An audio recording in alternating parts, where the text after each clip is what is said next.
All right, good to see you guys. Coming through from yesterday, I was, visiting with the guys, and I was certainly proud of them yesterday, and mostly because we had to get off the mat, from a week ago Sunday, and a tough game, tough loss, to go reset, refocus, and absolutely go after it as hard as we can, which they absolutely did. And so it can be tough game planning when you're not exactly sure what you'll see. Everybody has an opinion on that usually. They'll run it, or they'll do this, and how does it go? And so the one thing I've always loved about this group, however they want to get it on, they're ready. And we certainly knew the run game and the third down was going to be a big part of this game, but not knowing what to expect causes me more stress than it causes them. But I thought they're always down for the fight, anywhere, anybody, anytime. And it's one of the qualities I really respect about this group. They're competitive, they're tough, they love the fight. And so I thought that really showed up yesterday, knowing that we got knocked down in the last round, and we had to come back up swinging. And the opponent was good, knowing it's division team, but at the same time, it didn't really matter who we were going to play. We were going to go and fight, and that's what I saw. So all that said, let's get rocking with you guys. Hey Dan, David Moore, Dallas Morning News.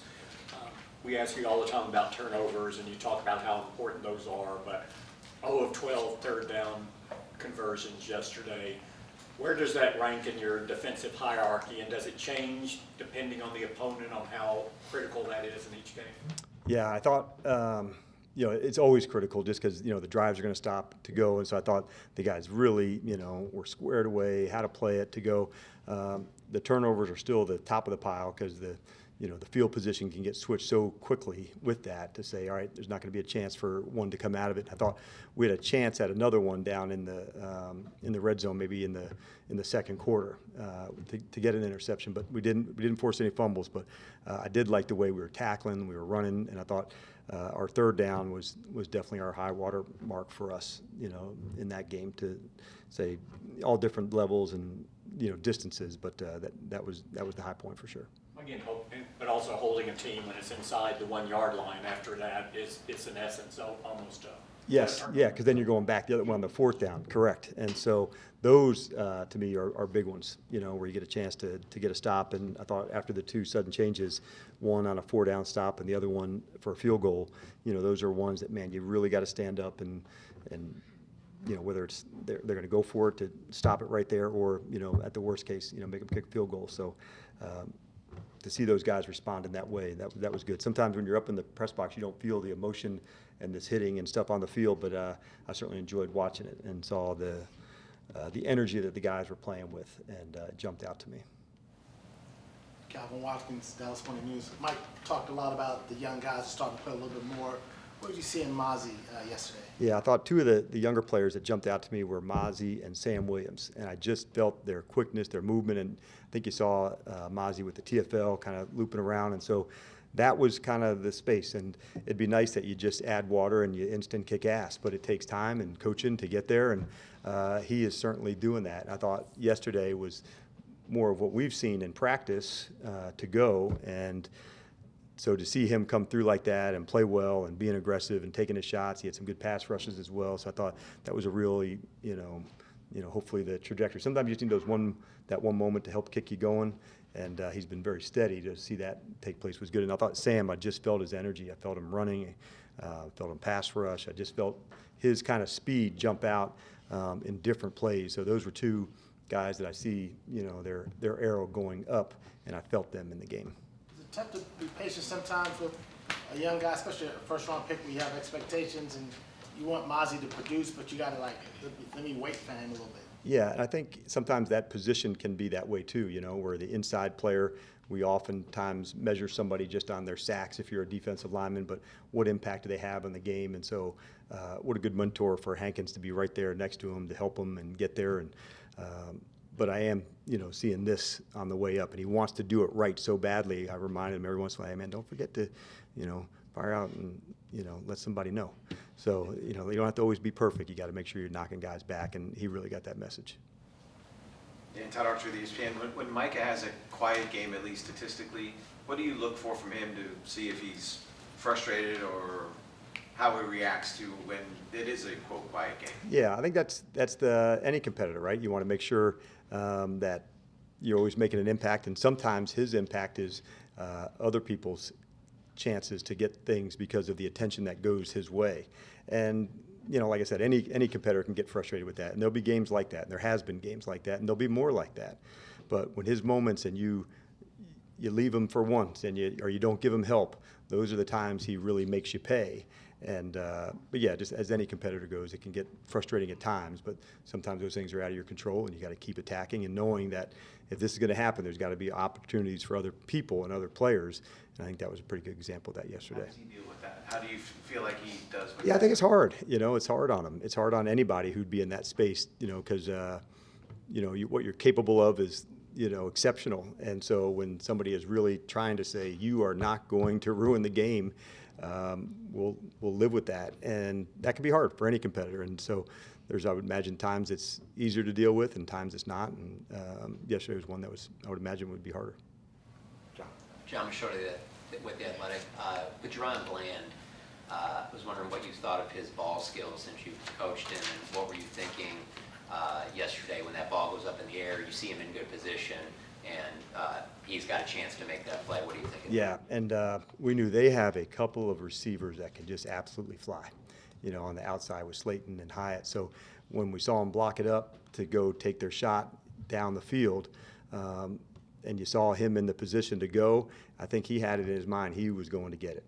He was the receiver on the play, not the defender. And I think that's a shift that came probably from Trey, in the early space when the ball's in the air. I'm not going to knock it down, I'm going to make the play. And I think that's a pretty remarkable attribute to have. And although he came in with good ball skills, now you can see the next evolution of that to where it's going to go to. And I couldn't be more proud of him. But yeah, when it was in the air, he wasn't thinking as a defensive back. At that point, he was thinking of a ball player, and I'm going to get it, and this one's going to be mine. So good aggressive hands, high point to go get it. And from my viewpoint, I couldn't quite tell until I saw him roll and turn away. I didn't know if kind of both guys had possession. I don't know if you guys were in the same viewpoint, but so I had to look at the TV. Are we good? Are we good? Are we good? And so when I saw him make that one, I thought that was a really cool play by him. That was one I thought down in the start of the second quarter on their fourth down stop with Hankins and DeMarcus, on the hit. I thought those two plays, you felt the energy come from those two plays, one on the big interception and then one on the fourth down stop. Those are two of my favorite plays from the game. Nick Harris, DallasCowboys.com. We saw Michael play a handful of snaps in the box yesterday. There was one play specifically that stood out to me, him dropping back in coverage on the curse blitz and making a play there on third down. What have you seen from him in coverage, and how's that kind of manifested this season? Yeah, I think at times what you don't want to be is, always one versus the other. So we play him at end a lot, and obviously it's some at backer, and there's some games where he'll blitz a lot, and other games where if they have a back that's as good as Saquon is, sometimes you need special attributes to do that job too. And so whether it's guarding or running back down the middle, but that'd be a good example of, because he was dropping in coverage, but there was still a protection that went to him. You can see how that would be an advantage to blitz somebody when they're sliding, all the protection to you and you're actually dropping. So we do have to do that from time to time to make sure that a team is just not putting all their time and attention onto him, knowing that there'll be other people that will attack as well. So it kind of goes, in a balance. It's not always the easiest thing, but it is the best thing for the team. And at the end of it, that's why we do it, for everybody and all the roles and how we all do it together. So yeah, but that was a good example by you right there. Sajis with The Athletic. Dan, obviously your offense wants to go down and score on that first drive, but they get stopped at the one and turn the ball over. As a defense, are you kind of licking your lips there and excited about the opportunity to start down there? And then not only just that drive, but then the second drive as well, starting at the 6. What's the mindset down Yep, there? so we call those that situation backed up, when it's that close, when they're pinned back to their own goal line. And so there's usually not a lot, film on that, when you're, into that space. However, when they come, you do want to be able to go take your shot.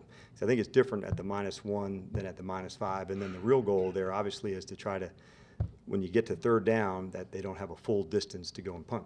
So you want to make sure, can I get this stop done in 2, 3, or 4 yards to make sure if they are going to have to punt out of their own end zone, it's going to have to go differently, because then, man, you can flip the field position again. So, yeah, there's some urgency and some intensity that goes into that spot to say, if we can stop them here, and give the ball back to the offense, there's an excellent chance the field position that we can get out of there is going to produce some points. So, yeah, there's like this urgency to come. It doesn't usually happen on the first play, defensively. So it was just a package that we had up just for that scenario. And so when it came up, we were ready to go hit it. As a coordinator, are you thinking more about flipping the field for the offense, or are you thinking trying to just get the safety, which it looked like you guys came really close on 2 or 3 plays?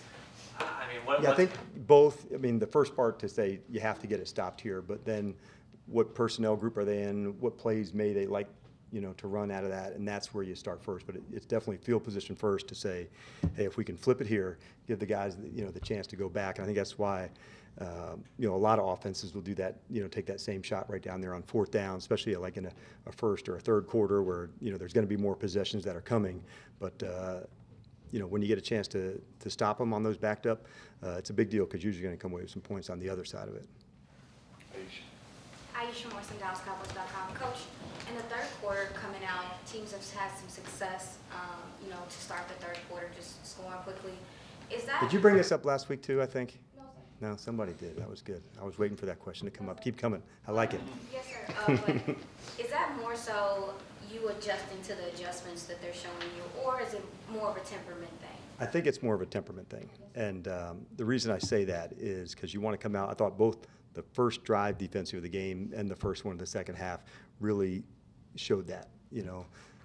Early in the game, I'd said, let's play the first quarter like we play the fourth quarter, with our hair on fire and ready to go get it. And so, when you at the half, who's going to start, whether we have the ball or they have the ball. So you want to be able to start the tone right off the bat.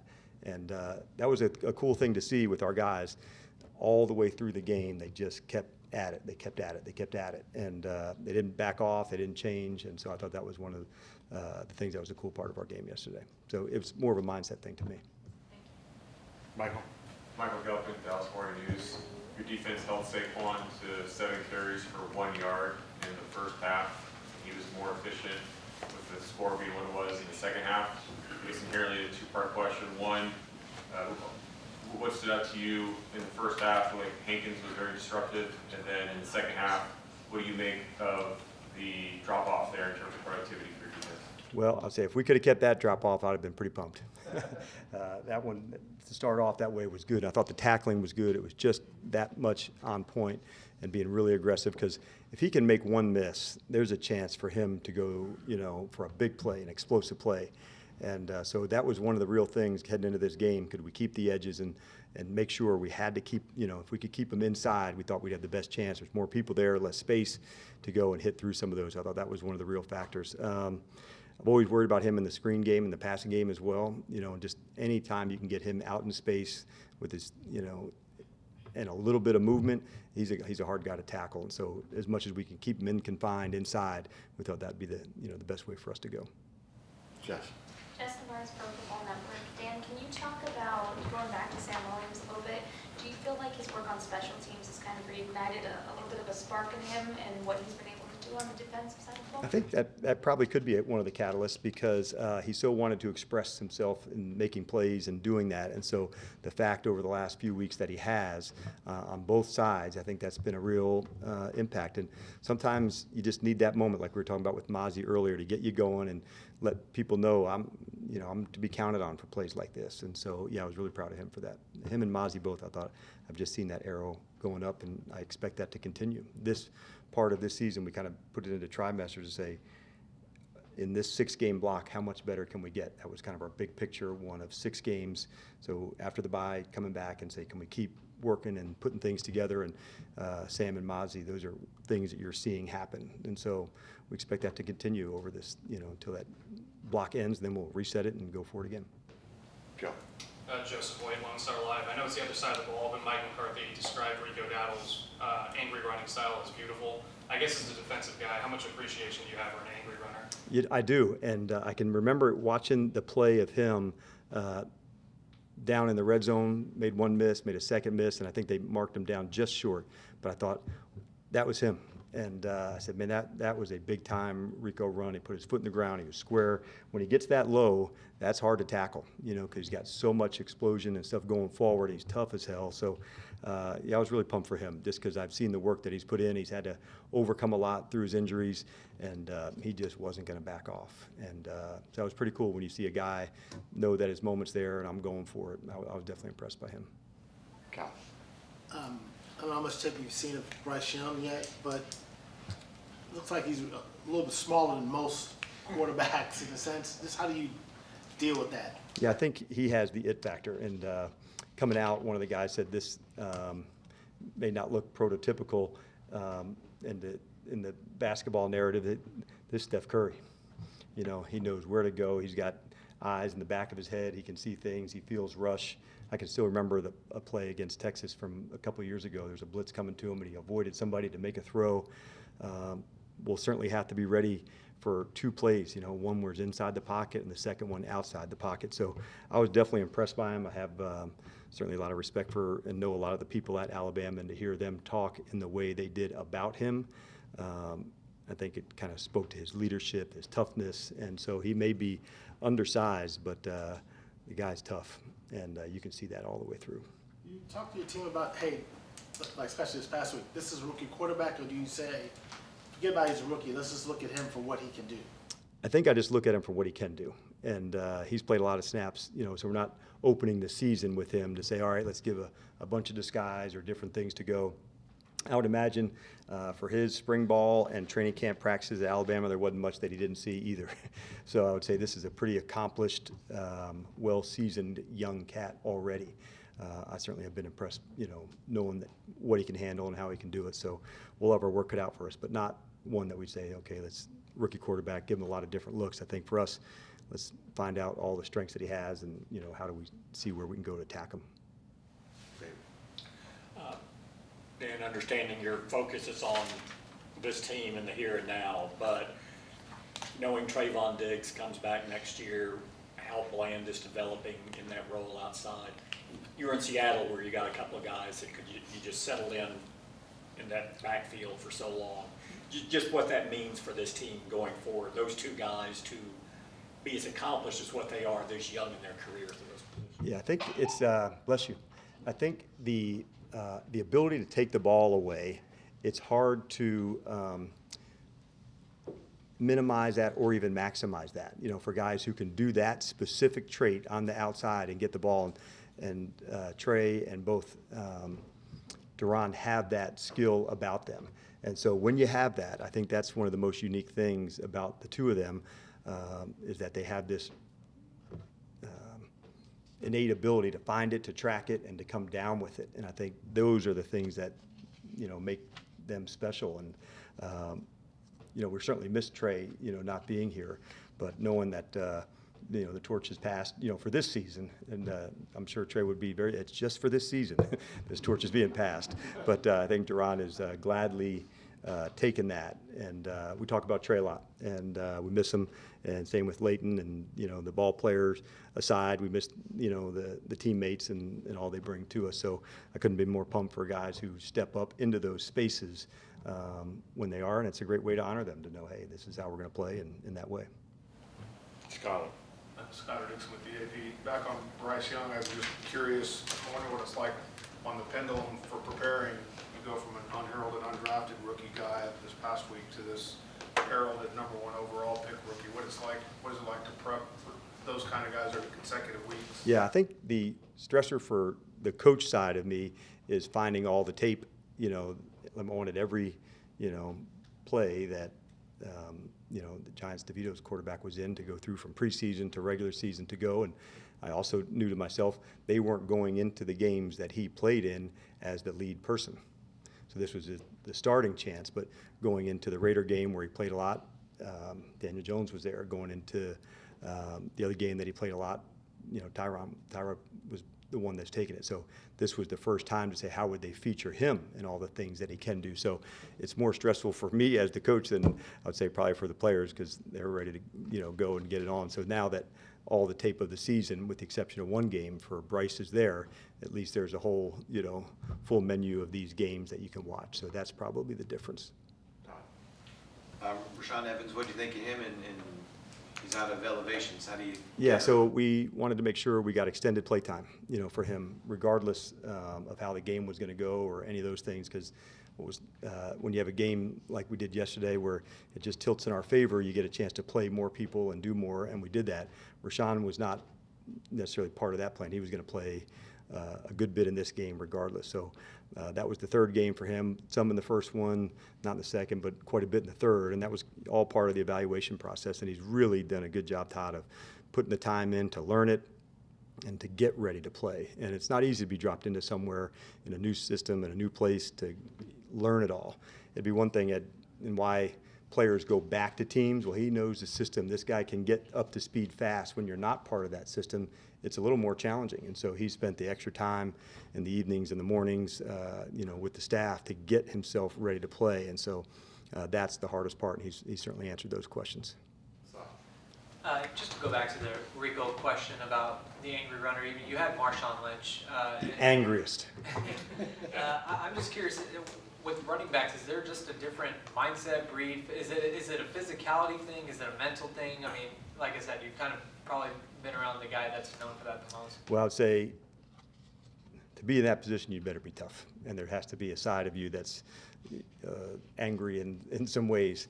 But certain guys who have, styles, because running backs aren't all the same size. As when you're going through a draft process, we're looking for corners who are long and have this arm length, or an offensive tackle like Tyron's got, 36s. So that's the ideal. When you're looking at running back, it's not just the mold of better be this height or this, no one really gets all bent out of shape about running back's arm length. We don't really talk about that. But what you do talk about is yards after contact and making people miss. And those traits of balance and competitiveness and toughness, those are the things that come out. And it may not be the guy that runs 4.4, that's the best running back. It's vision and toughness and all those things. And so the tougher, the more competitive, those traits usually come out in a running back. And all the ones that you go around the league and from now and even previously, you certainly know which ones are going to bring it, because we do a tackling tape every Wednesday. And so I'll show Barkley spinning or jumping over somebody, and I'll show the next running back, he's going to try to run you over.